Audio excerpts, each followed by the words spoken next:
Hi, this is Anita Breen, and this is my case study, Internet Use Violations, Threats over the World Wide Web. Category 1, Problem Identification and Analysis. What I know. I know that students at Roosevelt High School come from affluent families. The parents of the students are professionals, and the school is one of the most prestigious schools in the state. I also know that Dr. Stephen Forbes is a principal. He's established and respected by the parents, and he only wants the most highly qualified teachers working in his school. I also know that Cindy Walker was hired as a teacher. She was very qualified for her position. She wants a structured classroom focused on academics. She has high expectations of students, and the students are stressed due to her curriculum. She hasn't been a teacher before, but she has a master's degree plus postgraduate work, so she is very qualified for what she's doing. I also know that parents are complaining to the principal about the stress that their kids are getting from the class and the rigorous curriculum. The principal has given Ms. Walker ideas to help reduce the student stress, but they haven't been successfully implemented. The threatening email was sent to Ms. Walker. There was a web page that suggested harm come to her. The principal thinks it's a prank, but he promises that he will check out the suspected students. What I need to know. I need to know what techniques that Ms. Walker tried in her classroom that the principal suggested. I'd also need to know, was there any data collected that showed the success or lack of success of those techniques? And did the principal observe her using any of them? Was he in the classroom to see her doing, or did he just give her ideas? I kind of would like to know that. Also, how often did the principal observe her classroom and how she's teaching her curriculum? And being a new teacher, even though it is her second year, she's still pretty new and she's never taught before, so I just kind of would like to know how often he does walkthroughs or sit-ins in her room. I'd like to know Dr. Forbes' opinion of Ms. Walker's curriculum and the rigor of it. And I'd like to know if a mentor teacher was ever assigned to Ms. Walker. Usually first-year teachers have a mentor assigned the first or second year. I also would like to know if Ms. Walker has talked to Randy about his behavior in class. She suggests that that's who she thinks is causing some of the behavior, but she's never caught him. I just wonder if she's ever brought it to his attention or talked to him about it and what response she got. I also would like to know if any of the concerned parents have contacted Ms. Walker personally. And what else has Dr. Forbes done to try to address the concerns of the parents? So the problem in this case is that Ms. Walker has been sent an email that directs her to a web page that has displays a threat against her. She doesn't know who made the threat, but she thinks it came from a student who doesn't like her and or is unhappy with the way that she's teaching. Category 2, Proposed Plan of Action with Appropriate Strategies for Implementation. So the plan of action has 4 steps. Step 1 is to gather information about threats made to Ms. Walker. Step 2, once the origin of the email has been established, follow the established procedures for discipline. Step 3, provide support for Ms. Walker. And step 4, follow up with Ms. Walker and the concerned parents. Strategies used. For step 1, gathering information about threats made to Ms. Walker. First, I would make a hard copy of the email on the web page so that I had it in case it were to accidentally or miraculously disappear. I would contact the district technologist to determine to see if he or she could find out where the web page and the email originated. Was it from a student? Was it on school property, on a school computer, or otherwise? I would also speak with the students in Ms. Walker's class to see what they may know about the email. I would speak to every single person in the class. I would pull them out individually and ask them questions. I would never just assume any guilt, or because Ms. Walker thought it might be Randy, just question him alone. I would be equal and fair about it and make sure that I did it with everyone and just ask questions first, unless I found out something specific from the district technologist, and then I might get more specific with questions. Step 2, once the origin of the email has been established, I would follow the procedure for discipline that's set forth in school rules. I would contact parents of students involved, and I would set up a meeting so that they would know what their student or students have done and how we're going to proceed with discipline. If threats were made using school property, I would impose the earned discipline. Most schools have a discipline policy that is for technology if you use it inappropriately, and we would follow that also. And also threats, because that's bullying and making threats, and that's not tolerated either.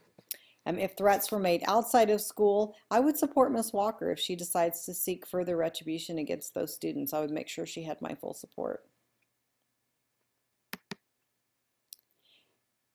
Step 3, provide support for Ms. Walker. I would assign a peer to be a mentor for her. Even though it is the beginning of her second year of teaching, I would make sure she had someone who was an established teacher who could give her ideas and strategies and be there for her if she had any questions. I would also sit in Ms. Walker's class, and I would observe her at least twice weekly. I would do this at different times of the day and different classes, so I could really check out the rigor of her curriculum and how she responds with students and how they're doing in there. And I would then meet with her to discuss positives that I found from my sit-ins and strategies to further reduce student stress. And then I would follow up with those to make sure that she's doing those strategies and how they're working. And step 4, I would provide a follow-up meeting with Ms. Walker and the concerned parents where we all sat together to discuss the concerns. I would discuss the positives of a rigorous curriculum and the preparation for post-secondary education. It's very, very important that we make sure that the kids who come out of the school are ready for their choice of colleges and what they're going to go into once they graduate. I would also discuss the importance of high expectations for all students. I know the students are really concerned, or the parents are, that it might be their first B and they're not doing, they don't want to lose their chance of getting valedictorian, salutatorian, but also having a high expectations and making sure that students are ready once they graduate, and letting them know that we want everyone to do well and why we want them to do well. And then to discuss any other concerns that may not have been addressed by the parents. We want to make sure that we've discussed everything that they wanted covered. Category 3, resolve the issues based on promoting the success of all students. The success of all students is promoted by 1, following school policies regarding discipline. Making sure that the students who sent the threatening email have been disciplined, and that's for the success of everyone and the safety of all students. When visiting with students regarding the email and the website, doing so in a non-accusatory manner, making sure that I visit with everyone and I'm not just pulling Randy or anyone else out singly. I'm getting the information, and I'm making sure that everyone knows that I'm just gathering information. I'm not accusing anyone. And also by providing a mentor for Ms. Walker to support her and to provide techniques and strategies to initially make less stress for the students. Being visible in the classroom. I want to be in that classroom. The students will see me in there and feel the support. If they are feeling stressed and there are some things that I can do to help that, I want them to feel like I'm there to help support them and to help support the teacher, and that will only increase our success. Also, meeting with Ms. Walker and parents to discuss the concerns and expectations can only promote success for students, because we're all working as a team to make sure that we're meeting the needs of the students, which then help them be successful. And also having high expectations for all students and preparing them for their post-secondary goals. Category 4 is debriefing the problem, reflecting on what I was thinking, feeling, and valuing. And what I was thinking, first I thought that Ms. Walker was trying to prepare students for college. She really had the best intentions. She is working at one of the most prestigious schools in the state, and she wants to challenge the students to do the very best so they are prepared for whatever they choose to do once they graduate.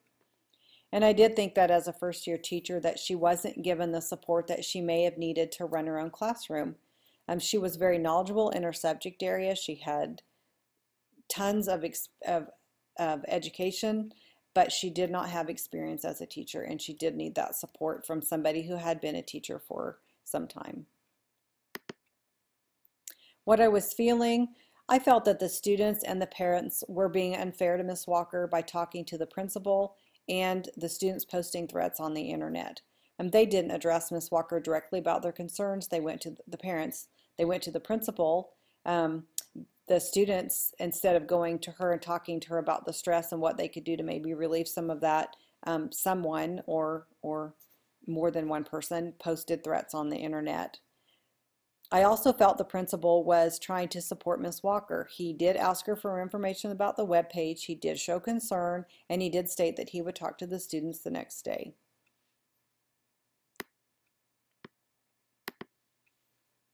What I was valuing, I valued Miss Walker's determination to have a structured classroom and her dedication and focus on strengthening academic skills. I mean, she teaches rigorous subjects, and she has very high expectations for all students, and she really wants that structured classroom, and she really wants the students to do well. And I value that in a teacher.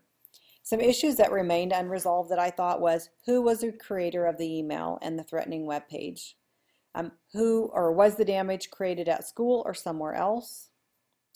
How the principal is going to support Miss Walker in the future as far as her curriculum and making sure that she's doing what she needs to do and she has the help and the support that she needs. How will the school inform parents of the expectations of the students and the classroom rigor? If they really are a prestigious school and they want the best for the students, then they do have expectations for students as far as the rigor of the curriculum and what they want students to achieve before they graduate. And I think that's unresolved, and how the school's going to go about telling the parents and informing them of what they expect. Category 5, Reflection on Standard 5, which is acting with integrity, fairness, and in an ethical manner. Component 1, demonstrated a sense of integrity and ethical behavior that serves as a model for all members of the school community. First, I followed through with procedure for discipline for students involved in threats, supported Miss Walker's rigorous curriculum and structured classroom, and invited parents to meet with myself and Miss Walker to discuss their concerns to make sure that we'd met all of their concerns and that they were satisfied with how we were going to go about making some change and making less stress for the students. Component 2, treated people fairly, equitably, and with dignity and respect. I interviewed all students in Miss Walker's class individually. I didn't assume anyone was guilty, and I made sure that everyone in the class was interviewed and not just some people, so that some felt like, well, I was interviewed because they must have thought I did something, and then other people were left out. So everyone will be interviewed. Sat in Miss Walker's class to observe her teaching to gain a better understanding of how her class is structured, and to let the students know that, let the teacher know that I did respect her and I was there to support her and the students.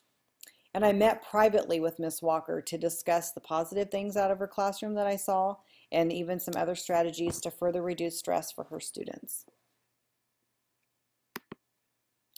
In component 3, demonstrate a personal and professional code of ethics that inspires others to higher levels of performance. First, I assigned a mentor to Miss Walker to support her and to provide guidance. The more we can support her, the better teacher she's going to be. And maintain confidentiality with information that Miss Walker gave me, especially about Randy and what was on the email and the web page. Not going to share that with anyone. As far as the students, I'm just going to interview them and find out what they know. And I acted responsibly and fairly to all students by having high expectations for my staff and my students. For Miss Walker, to make sure that she's getting the support she needs. I wouldn't hire her if I didn't think she was qualified. Making sure that she's got the mentor that's going to be there to give her that support, and even some other strategies that she can use, which is only going to benefit and be fair to